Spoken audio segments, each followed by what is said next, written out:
అందరికీ నమస్కారం. ఈరోజు వికారాబాద్ జిల్లా ఉద్యోగుల యొక్క డైరీలో ఇదొక బాధాకరమైన చర్య, ఇదొక దుర్దినం. అందరికీ ప్రెస్ మిత్రులు మిగతా అందరు ఉన్నారు. వాళ్ళకి జనాలకి ఏమైనా ఇబ్బంది అయితే అధికారుల దగ్గరకు వచ్చి చెప్తారు. ఒకరోజు సమస్య పరిష్కారం కాదు. మన సార్ వాళ్ళు కూడా వెళ్ళింది అక్కడ నెగోషియేషన్ మాట్లాడడానికి, ఒకరోజు పరిష్కారం అయ్యేది కాదు. కానీ ఈ విధమైనటువంటి దాడి అనేది నేను ఖండాలుగా ఖండిస్తూ ఉన్నాం ఉద్యోగ సంఘాల నుండి. మిత్రులారా, ప్రెస్ మిత్రుల నుండి సమస్యకి తెలియజేసేది ఏమంటే, ఒక జిల్లా కలెక్టర్ గారి మీద ఈ విధంగా దాడి చేశారంటే మీ మనసులో ఎలాంటి విష బీజాలు నాటుకున్నాయి? అసలు మీరు ఏం చేయాలనుకుంటున్నారు? పెద్ద సారులకి ఇట్లా జరిగితే రేపటి నుండి మాలాంటి చిన్న ఎంప్లాయీస్ ఫీల్డ్ ఎంక్వైరీకి విలేజ్లకు వెళ్ళాలన్నా ఆఫీసులో ఏం జరిగితే మరి ఎవరు పట్టించుకుంటారనే బాధ, నిర్లిప్తత, భయం, ఒక అసహాయత మీ మీద జాలి కూడా వేస్తా ఉంది. మనం అందరం కూడా డెమోక్రాటిక్ కంట్రీలో ఉన్నాం, ప్రజాస్వామ్యంలో.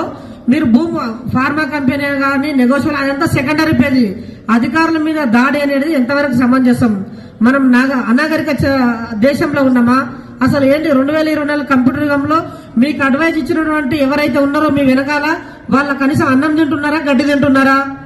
ఈ విధంగా చేయడం వల్ల మీ సమస్య పరిష్కారం అవుతుందా? చెప్పండి.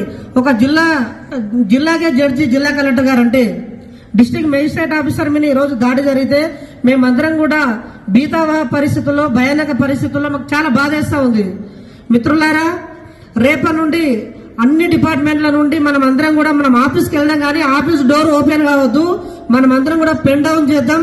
ఈ గ్రామస్తులు ఎవరైతే ఈ యొక్క చర్య, అనాగరిక చర్యకు పాల్పడ్డారో వాళ్ళందరూ కూడా జీవిత ఖైదు వేయాలి.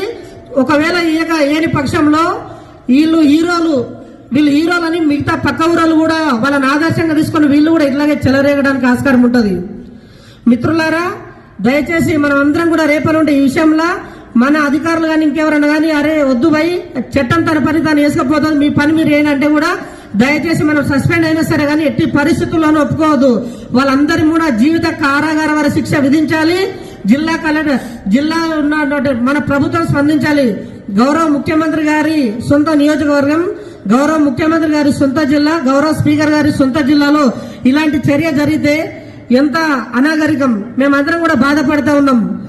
అందరు ప్రజలు కూడా మీరు కూడా తెలుసుకోవాలి, మీలో కూడా చాలా మందికి బాధ ఉంది, ఊరోళ్ళు ఇట్లా ఎందుకు చేశారని.